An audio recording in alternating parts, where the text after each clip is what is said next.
What's up, guys? So I got asked to do a video about prime Conor McGregor and what made him so special and how he was able to achieve everything he did.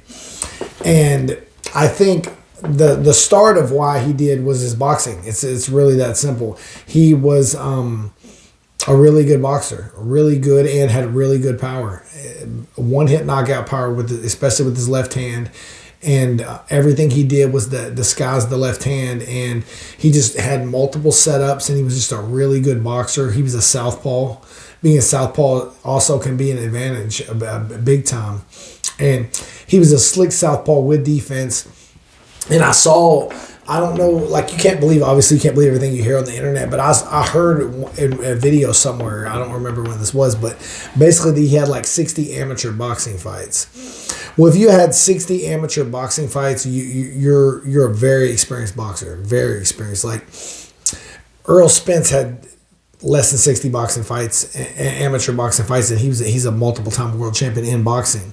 And then obviously we saw how good McGregor did it with Mayweather. He did very well, and that boxing background matters, guys. The pedigree you have, a lot of these guys have as an amateur, really does matter.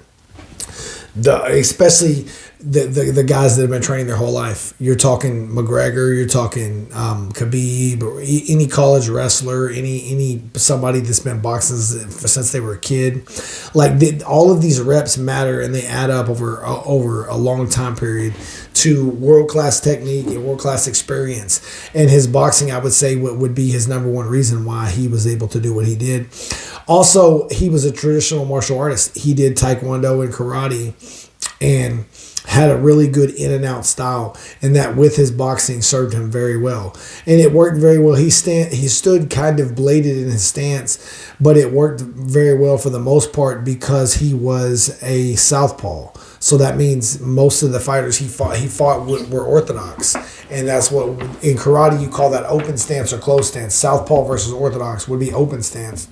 If you're both orthodox or both southpaw, that's closed stance.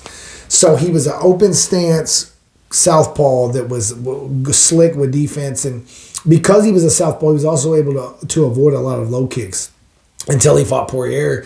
Basically, no one ever made him pay for low kicks because with low kicks, even though he was tended to be a little heavy on the lead foot sometimes with his boxing, but it didn't matter. If you're in the open stance and you're fighting an orthodox fighter, the leg kicks aren't as effective as someone that's in the same stance as you.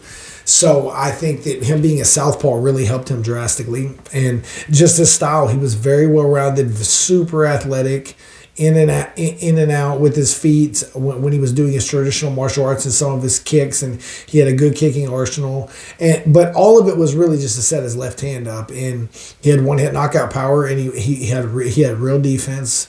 He had really good defense and takedown defense as well. So he was a slick southpaw. So I guess that's the gist of why I think he achieved what he did. He was a slick southpaw with a real amateur pedigree and one-hit knockout power and 4-ounce gloves, and just super fast switch athlete with years of experience. And when he was in his prime, it was pretty amazing to watch. He walked through a lot of guys with power and technique for sure. So I guess that's my answer. I hope that answered your question. If you have any more subjects you'd like me to break down, or any questions you have or anything like that, leave a comment below. If you're new to martial arts, get my book, The Ultimate Guide to Choosing Your Martial Arts School and Instructor. Link is in the description below. Thank you, guys.